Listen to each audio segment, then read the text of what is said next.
wabarakatuh. Sugeng siang, Bapak Hefri ingkang kula hormati saha kanca-kanca sedaya, mugi tansah pinaringan sehat lan rahayu saking Gusti Allah.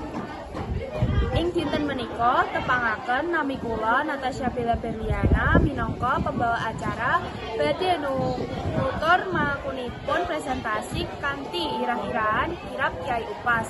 Mugi kita sedaya saged nambah kawruh lan piwulang saking kegiatan menika.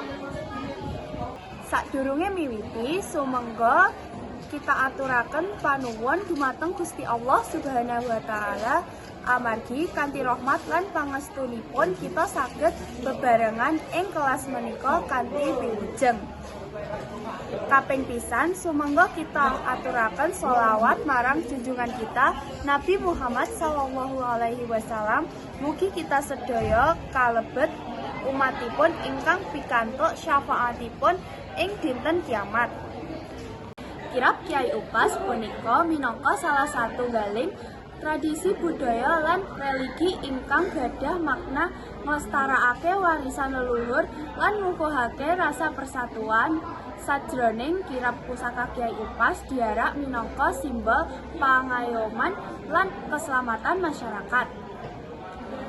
Sapunika sumangga kita wangsul dumateng inti acara inggih menika presentasi laporan babagan kirab Kyai Upas ingkang badhe dipun aturaken dening kanca-kanca kelompok kula.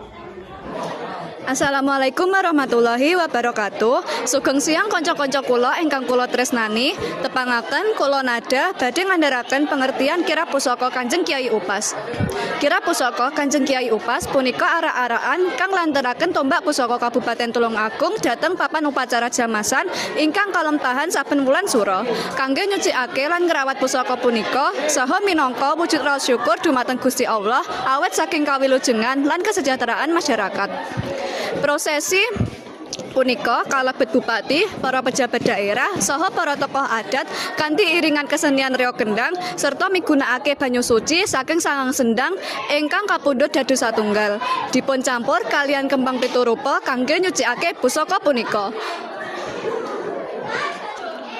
Cekap semanten andaran saking kula menawi kula ana lepat kula nyuwun pangapunten. Wassalamualaikum warahmatullahi wabarakatuh. Assalamualaikum warahmatullahi wabarakatuh. Sugeng siang para pamirsa lan kanca-kanca ingkang kula tresnani. Kula Sasa Eka Pradita badhe ngandharaken ngenani sejarah kirab pusaka Kanjeng Kyai Upas. Pusaka Kanjeng Kyai Upas ngagunani kaitan kenceng kalian sejarah jumenengipun Kabupaten Tulungagung.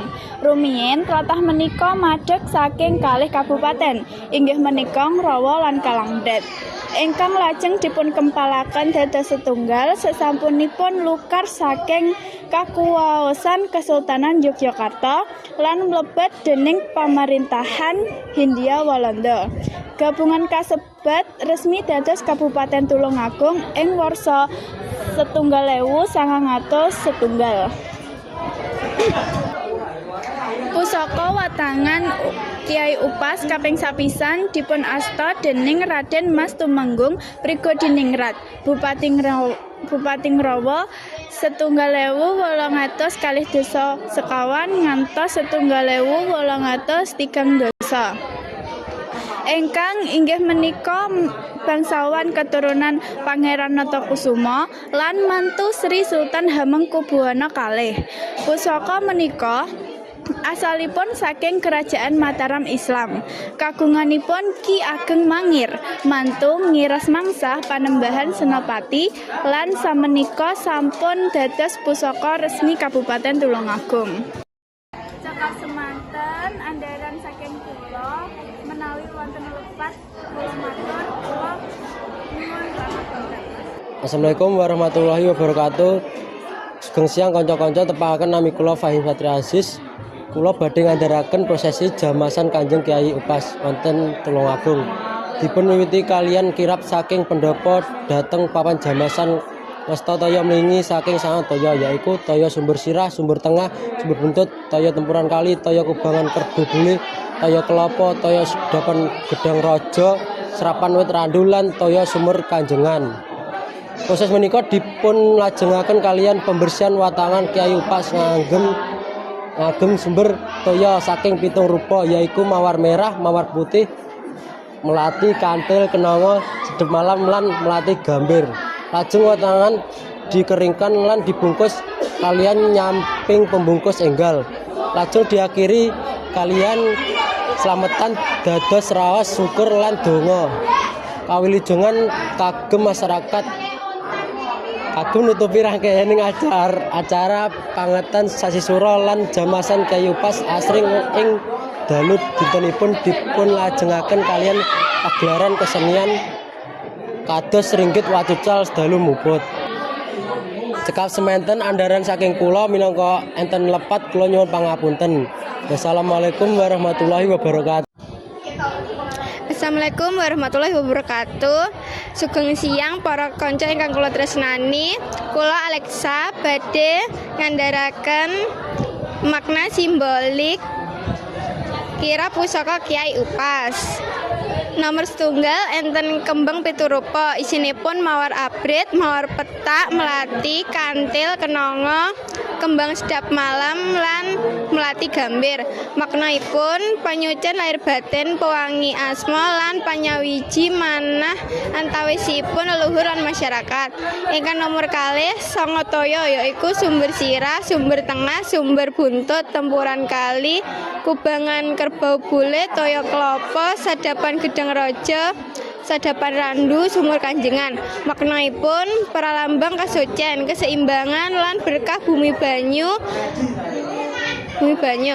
Makna filosofisipun ramun jamasan nggambarake kan panyucen lahir batin, pangajab berkah lan luwah pusaka, rasa syukur marang Gusti lan leluhur, uga wujud ikatan spiritual antaranipun pusaka, masyarakat lan budaya luhur Tulungagung. Cekap semanten andaran saking kula menawi enten lepat kula nyuwun pangapunten. Wassalamualaikum warahmatullahi wabarakatuh. Sakwise presentasi rampung, badhe kaparingi wekdal dumateng Bapak Hefri utawi kanca-kanca ingkang kagungan pitakon, panyuwun tanggepan utawi tambahan. Nggih kula tutup, mugi kanthi presentasi menika kita saged luwih ngertosi makna budaya lokal lan rasa tresna marang kebudayaan daerah kita. Mekaten presentasi saking kelompok kula, nyuwun pangapunten menawi wonten lepat. Tembung lan tindak, matur nuwun. Wassalamualaikum warahmatullahi wabarakatuh.